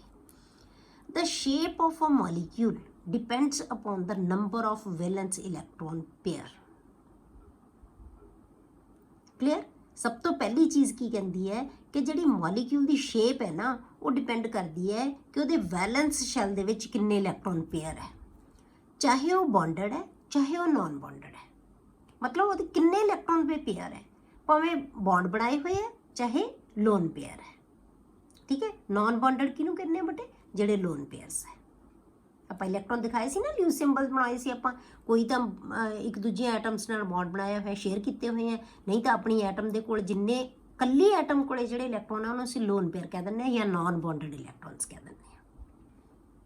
ਕਲੀਅਰ। ਅਰਾਊਂਡ ਦਾ ਸੈਂਟਰਲ ਐਟਮ, ਜਿਹੜੀ ਸੈਂਟਰਲ ਐਟਮ ਹੈ ਇਹ ਵੀ ਆਪਾਂ ਦੇਖਿਆ ਸੀ ਲੀਸਟ ਸਟਰਕਚਰ ਜਦੋਂ ਬਣਾਇਆ ਸੀ ਕਿ ਸੈਂਟਰਲ ਐਟਮ ਅਸੀਂ ਕਿਹਨੂੰ ਮੰਨਣਾ ਹੈ, ਜਿਹੜੀ ਐਟਮ ਲੀਸਟ ਨੰਬਰ ਦੇ ਵਿੱਚ ਹੋਏਗੀ ਜਾਂ ਲੀਸਟ ਇਲੈਕਟ੍ਰੋਨੈਗੇਟਿਵ ਹੋਏਗੀ ਉਹਨੂੰ ਅਸੀਂ ਕੀ ਕਹਿੰਦੇ ਆ, ਸੈਂਟਰਲ ਐਟਮ। ਕਲੀਅਰ। ਤਾਂ ਉਹਦੇ ਜਿਹੜੇ ਵੈਲੈਂਸ ਇਲੈਕਟ੍ਰੋਨਸ ਹੈ ਨਾ ਉਹ ਡਿਸਾਈਡ ਕਰਨਗੇ ਕਿ ਮੋਲੀਕਿਊਲ ਦੀ ਸ਼ੇਪ ਕਿਹੋ ਜਿਹੀ ਹੋਏਗੀ, ਉਹਦੇ ਆਲੇ ਦੁਆਲੇ ਜਿਹੜੇ ਕਿੰਨੇ ਪੇਅਰ ਆਫ ਇਲੈਕਟ੍ਰੋਨਸ ਹੈ, ਚਾਹੇ ਉਹ ਬੌਂਡਡ ਹੈ ਚਾਹੇ ਉਹ ਨॉन ਬੌਂਡਡ ਹੈ। ਪਹਿਲੀ ਚੀਜ਼। ਦੂਸਰੀ ਚੀਜ਼ ਬੇਟੇ ਕੀ ਹੈ, ਦ electron pair repeal one another. ਜਿਹੜੇ ਇਲੈਕਟ੍ਰੋਨ ਦੇ ਪੇਅਰ ਹੈ, ਕਿਉਂਕਿ ਨੈਗੇਟਿਵ ਚਾਰਜ ਹੈ, ਇਲੈਕਟ੍ਰੋਨ ਦੇ ਉੱਤੇ ਚਾਰਜ ਕੀ ਹੁੰਦਾ ਹੈ, ਨੈਗੇਟਿਵ, ਤਾਂ ਉਹ ਇੱਕ ਦੂਜੇ ਨੂੰ ਰਿਪੈਲ ਕਰਦੇ ਆ ਬੇਟੇ। The electron pair repel one another since the electron clouds are negatively charged. ਉਹ ਸਾਰੇ pair of electron ਇੱਕ ਦੂਜੇ ਨੂੰ repel ਕਰਨਗੇ ਕਿਉਂਕਿ same charges repel each other। ਸਾਨੂੰ ਪਤਾ ਹੈ ਇਸ ਚੀਜ਼ ਦਾ। Clear? ਤੀਸਰੀ ਚੀਜ਼ ਬੇਟੇ ਇਹਦੇ ਵਿੱਚ ਕੀ ਹੈ, the electron pairs tend to occupy such positions in space that they are at maximum distance from each other and the repulsion is minimum। ਤੀਸਰੀ ਚੀਜ਼ ਇਹ ਕੀ ਕਹਿੰਦਾ ਹੈ ਕਿ ਜਿਹੜੇ ਇਲੈਕਟ੍ਰੋਨ ਹੈ ਨਾ ਉਹ ਆਪਣੇ ਆਪ ਨੂੰ ਇਹੋ ਜਿਹੀਆਂ ਪੋਜੀਸ਼ਨ ਦੇ ਉੱਤੇ ਲਿਜਾਣਾ ਚਾਹੁੰਦੇ ਹੈ ਕਿ ਜਿੱਥੇ ਜਾ ਕੇ ਇੱਕ ਦੂਜੇ ਤੋਂ ਮੈਕਸਿਮਮ ਦੂਰ ਹੋ ਜਾਣ ਬਸ। ਠੀਕ ਹੈ, ਜਿੱਥੇ ਮੈਕਸਿਮਮ ਦੂਰ ਹੋ ਗਏ ਉੱਥੇ ਰਿਪਲਸ਼ਨ ਕੀ ਹੋ ਜਾਏਗੀ ਬੇਟੇ, ਮਿਨੀਮਮ ਹੋ ਜਾਏਗੀ। ਠੀਕ ਹੈ, ਉੱਥੇ ਰਿਪਲਸ਼ਨ ਹੈ ਉਹ ਮਿਨੀਮਮ ਹੋ ਜਾਏਗੀ। ਜੇ ਹੁਣ ਦੋ ਇਲੈਕਟ੍ਰੋਨ ਹੈ, ਸੇਮ ਚਾਰजेस ਹੈ, ਦੋ ਪੇਅਰ ਇਲੈਕਟ੍ਰੋਨ ਦੇ, ਉਹ ਕੀ ਕਰਨਗੇ, ਇੱਕ ਪਾਸੇ ਚਲਾ ਜਾਏਗਾ, ਦੂਜਾ ਦੂਜੇ ਪਾਸੇ ਨੂੰ ਚਲਾ ਜਾਏਗਾ। ਮਤਲਬ ਕੀ ਹੈ, 180 ਦਾ ਐਂਗਲ ਬਣਾ ਲੈਣਗੇ। ਮੈਕਸਿਮਮ ਦੂਰੀ ਹੋ ਗਈ ਉਹਨਾਂ ਦੀ। ਠੀਕ ਹੈ, ਮੈਕਸਿਮਮ ਦੂਰੀ ਹੋ ਗਈ ਨਾ, ਤਾਂ ਜਿੱਥੇ ਮੈਕਸਿਮਮ ਦੂਰੀ ਹੋਗੀ ਬੇਟੇ ਉੱਥੇ ਰਿਪਲਸ਼ਨ ਕੀ ਹੋ ਜਾਏਗੀ, ਮਿਨੀਮਮ ਹੋ ਜਾਏਗੀ। ਬਸ ਉੱਥੇ ਜਾ ਕੇ ਉਹਦੀ ਸ਼ੇਪ ਬਣ ਜਾਂਦੀ ਹੈ, ਉਹ ਉਹਦੀ ਜਿਓਮੈਟਰੀ ਬਣ ਜਾਂਦੀ ਹੈ। ਕਲੀਅਰ ਹੋ ਗਿਆ।